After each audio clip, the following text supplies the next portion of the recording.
এটা অত্যন্ত সুন্দৰ কাৰ্যসূচী কৰিছে।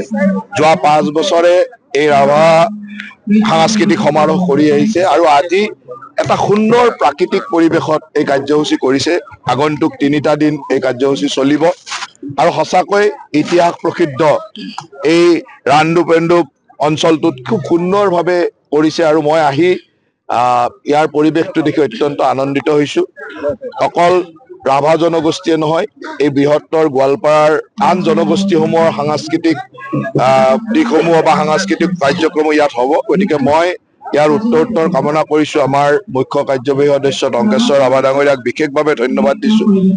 সুন্দৰভাৱে নিজৰ জনগোষ্ঠীয় সকলো দিশ সুৰক্ষিত কৰি ৰখাৰ কাৰণে কাম কৰিছে আৰু এনেকুৱা এটা অঞ্চলত কাম কৰিছে যিটো অঞ্চলত ৰজা পৰশুৰামে মোগলক পৰাজিত কৰিছিল, মোগলক মাৰিছিল, সেই ঠাইত এই কামটো কৰিছে। গতিকে ই এটা অত্যন্ত ইতিহাস বহন কৰিছে আৰু মই ভাবো যে এইবিলাকে আমাৰ জাতিটোৰ কাৰণে গৌৰৱৰ বিষয় আৰু এই গৌৰৱবিলাক আমি এনেকেই বিভিন্ন সময়ত আমাৰ গৌৰৱোজ্জ্বল দিশবিলাক ৰাইজৰ মাজলৈ, নতুন প্ৰজন্মৰ মাজলৈ লৈ যাব লাগে।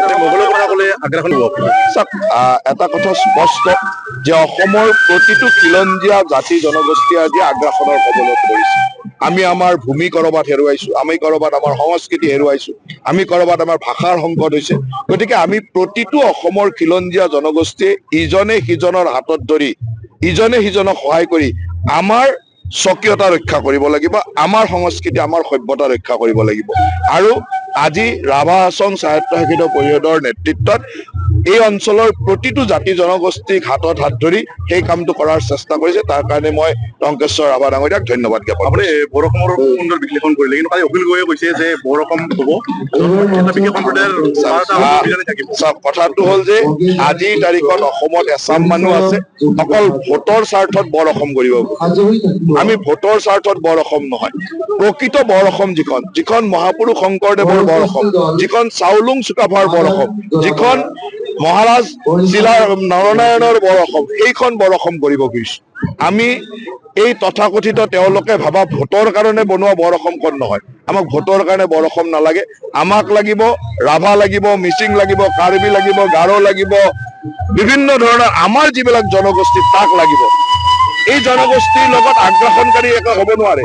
আগ্ৰাসনকাৰীক জনসংখ্যা যিমানেই নহওক, আগ্ৰাসনকাৰীক লৈ আমি বৰ অসম কৰিব নোখোজো। বিৰিয়ানী পৰঠাৰ কথা নাই, বিৰিয়ানী পৰঠা আমাৰ কেনেকে সংস্কৃতি হ'ব? আমাৰ সংস্কৃতি হ'ল পিঠা, আমাৰ সংস্কৃতি হ'ল বিভিন্ন জনগোষ্ঠীয় খাদ্য। আমাৰ সংস্কৃতি বিৰিয়ানী হ'ব নোৱাৰে নহয়, আমাৰ সংস্কৃতি কেতিয়াও বিৰিয়ানী নহয়।